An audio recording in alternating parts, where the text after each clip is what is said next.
নমস্কার, আমি Julie. Kolkata news TV 19 এর পক্ষ থেকে সকলকে স্বাগত জানাই। আমাদের সমস্ত খবর আপডেট পেতে চোখ রাখুন আমাদের চ্যানেলের পর্দায়। যুক্ত থাকুন, সঙ্গে থাকুন, দেখতে থাকুন কলকাতা নিউজ 90। হকার উচ্ছেদ নিয়ে নবান্নে বৈঠকে বসেছিলেন মুখ্যমন্ত্রী মমতা বন্দ্যোপাধ্যায়। বৃহস্পতিবার সেই বৈঠকের পরে মুখ্যমন্ত্রী মমতা ব্যানার্জি বেশ কিছু সিদ্ধান্ত নিলেন। হকার উচ্ছেদ করতে গেলে অনেক বেশি সহনশীল হতে হবে প্রশাসনকে। তিনি এমনটাই বুঝিয়ে দিলেন তার বক্তব্যের মাধ্যমে। ছাড়াও তিনি বললেন, বুলডোজার হাতে নিয়ে বেরোতে হবে না, কথা বলতে হবে, সর্ট আউট করতে হবে। ছাড়াও গ্র্যান্ড হোটেলের সামনে যে হকাররা রয়েছে তাদের নিয়ে সার্ভে করতে হবে, পরে অন্যত্র সরিয়ে নিয়ে যাওয়া হবে। এই বিস্তারিত দেখুন কলকাতা নিউজ টিভি 19 এর পর্দায়।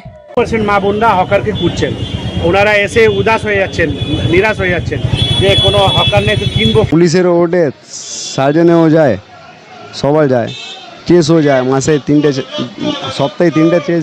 বাঁচার অধিকারের জন্য যতটুকু প্রয়োজন ঠিক ততটুকু কাজে লাগান, তার বেশি নয়। লোভ করা ভালো নয়, লোভ সম্বরণ করুন।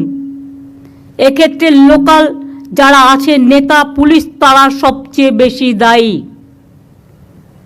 প্রথমে বসাচ্ছেন, তারপরে গিয়ে বুলডোজার দিয়ে উচ্ছেদ করতে যাবেন। আমি এই পলিসিটাকে মানি না। আমি যে পলিসিটা মানি, প্রথম থেকেই রেস্ট্রিকশন করতে হবে। যে কাউন্সিলরের এলাকায় এটা চলবে সেই কাউন্সিলর অ্যারেস্ট হবে। যে নেতার এলাকায় চলবে, ডাবগ্রামে দেখেছেন আমি জেলা প্রেসিডেন্টকে অ্যারেস্ট করিয়ে দিয়েছি।